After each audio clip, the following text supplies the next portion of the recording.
કરજણમાં ખાતરની અછત વચ્ચે ખેડૂતોને ભારે હાલાકીનો સામનો કરવો પડી રહ્યો છે। કરજણ નગર સ્થિત સંઘના ડેપો પર વહેલી સવારથી જ ખેડૂતોની લાંબી કતાર જોવા મળી રહી છે। આધાર કાર્ડ દીઠ માત્ર 10 ગુણ ખાતરનું વિતરણ કરવામાં આવતા ખેડૂતોમાં રોષ ફેલાયો છે। મહિલાઓ પણ મોટી સંખ્યામાં કતારમાં ઊભી હતી અને ખેડૂતોનું કહેવું છે કે સવારના 5 વાગ્યાથી લાઇનમાં ઊભા રહેવા છતાં પૂરતું ખાતર નથી મળતું। બીજી તરફ પ્રાઇવેટ ડેપોમાં યુરિયા સાથે અન્ય ખાતરો ફરજિયાત અપાતા ખેડૂતોમાં નારાજગી છે।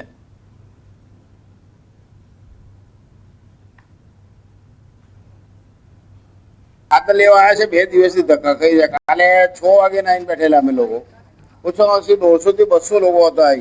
એમાંથી 50 લોકોને મળી, બાકીના અમે ઘેર જતા રહ્યા। અત્યારે 5 વાગે આવીને બેઠેલા છે। અમે દુકાન 9 સાડા 9 વાગે ખોલી। આજે બી સંજોગમાં આવું છે કે કદાચ 50 જ મળે, એનાથી ઉપરનો કોઈ મળે। બીજું ગઈકાલે બે આધાર કાર્ડ પર 20 ગુણ આપતા હતા, આજે 5 મગજમારી કરી તો આજે 10 કરી છે। અમે ખાતર માટે ઊભા છે, 4 વાગ્યાના ઊભા છે। અમે ખાતર આજે 10 જ આપ્યું છે। ખાતર હારો લાઈનમાં ઊભા રહેવું પડ્યું।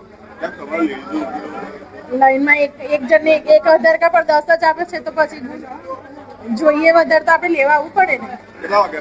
અમે સવારમાં 5 સાડા 5 ના ઊભા છે। જળ એ જીવન છે, પરંતુ છોટાઉદેપુર જિલ્લાના ક્વાંટ તાલુકાના અંતરિયાળ આંબા ડુંગર ગામના લોકો માટે પાણી મેળવવું આજે પણ એક યુદ્ધ સમાન બની ગયું છે। વિકસિત ગુજરાતના દાવાઓ વચ્ચે અહીં મહિલાઓ અને કિશોરીઓને રોજ જીવના જોખમે ડુંગર ચડી અને બેડા ભરવા પડે છે। છોટાઉદેપુર જિલ્લાના ક્વાંટ તાલુકાના આંબા ડુંગર ગામમાં પાણીની ગંભીર સમસ્યાએ લોકોનું જીવન મુશ્કેલ બનાવી દીધું છે। આશરે 3000ની વસ્તી ધરાવતા આ ગામમાં પીવાના પાણીનો કોઈ કાયમી સ્ત્રોત નથી।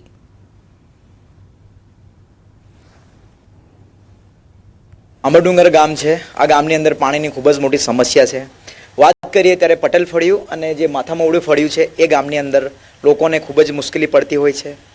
તમે જોઈ શકો છો તે પ્રમાણે કે અહીં એક પાણીની ટાંકી આવેલી છે। આ ટાંકી નર્મદા પાણી પુરવઠા યોજના દ્વારા બનાવવામાં આવી છે।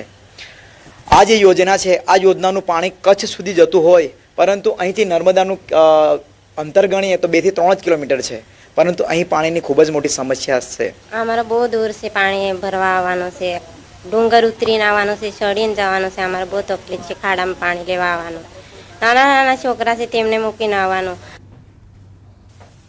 મહિલાઓ, વૃદ્ધો અને કિશોરીઓ રોજ ડુંગરના જોખમી ઢોળાવ પર આવેલા ખુલ્લા કૂવા સુધી પહોંચીને પાણી ભરે છે। જંગલી જાનવરોના ભય વચ્ચે અને પેરાફિટ વગરના કૂવાથી પાણી મેળવવું પણ જોખમી સાબિત થઈ રહ્યું છે। ગામ લોકોનું કહેવું છે કે સરકારી પાણી પુરવઠા યોજના હેઠળ ટાંકી અને સંપ તો બનાવવામાં આવ્યા છે, પરંતુ આજે પણ નળમાં પાણી નથી પહોંચ્યું।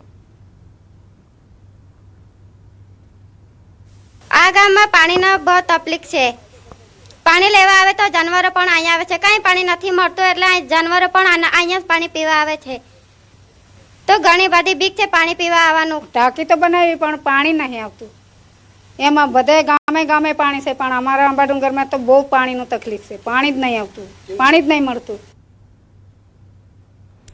સ્થાનિકો સરકાર સમક્ષ તાત્કાલિક પાણી વ્યવસ્થાની માંગ કરી રહ્યા છે અને બીજી તરફ તાલુકા વિકાસ અધિકારીએ દાવો કર્યો છે કે ટેકનિકલ સમસ્યાના કારણે પાણી પુરવઠો શરૂ થઈ શક્યો નથી। ટૂંક સમયમાં સમસ્યાનો ઉકેલ લાવવામાં આવશે। એક ફળિયામાં પાણીનું કામ રિપેરિંગ કરીને ચાલુ કરવામાં આવેલું છે। ત્યાં પ્રશ્ન એવો છે કે ઊંચાઈમાં ટાંકી છે, જેથી પાણી ઉપર ચડતું નથી, જેથી ત્યાંના અધિકારીનો સંપર્ક કરતા એવું કહેવામાં આવ્યું છે કે ડાયરેક્ટ જોઈન્ટ કરી લાઇનમાંથી ડાયરેક્ટ જોઈન્ટ કરીને પાણી પૂરું પાડવામાં આવી રહ્યું છે અને બીજું જે કામ બાકી છે એ આવતીકાલ સુધીમાં પૂર્ણ કરી અને જાણ કરવામાં આવશે એવું જણાવ્યું છે। છોટાઉદેપુર જિલ્લાના અંતરિયાળ વિસ્તારની અંદર પીવાના પાણીનો પુકાર ઉઠ્યો છે। આપણે તસવીર બતાવવા માંગીશું જે આ ક્વાંટ તાલુકાનું અંતરિયાળ વિસ્તારમાં આવેલું આંબા ડુંગર ગામ કે જે ગામની મહિલાઓ કઈ રીતે પાણી ભરે છે। આપ જોઈ શકો છો કે જે રીતે કોતરમાં એક કૂવા જેવું નાનકડું ખોદેલું છે કે ત્યાં પાણી છે, ત્યાં આ મહિલાઓ આવી પહોંચી છે અને 2 બેડા પાણી મેળવી રહી છે। આમ તો આ ગામની અંદર નલ સે જલની યોજના પણ આવી છે, પરંતુ આજ દિન સુધી પાણી આ જે ટાંકો બનાવવામાં આવ્યો છે તેમાં એક ટીપું પાણી પણ આવ્યું નથી। હવે એસી ચેમ્બરમાં બેઠેલા અધિકારીઓ ક્યારે બહાર નીકળશે અને આ જે ગામની જે પીવાના પાણીનો પ્રશ્ન છે ક્યારે હલ કરશે તે જોવું રહ્યું. સેજાબ ખત્રી, ન્યૂઝ 18 ગુજરાત.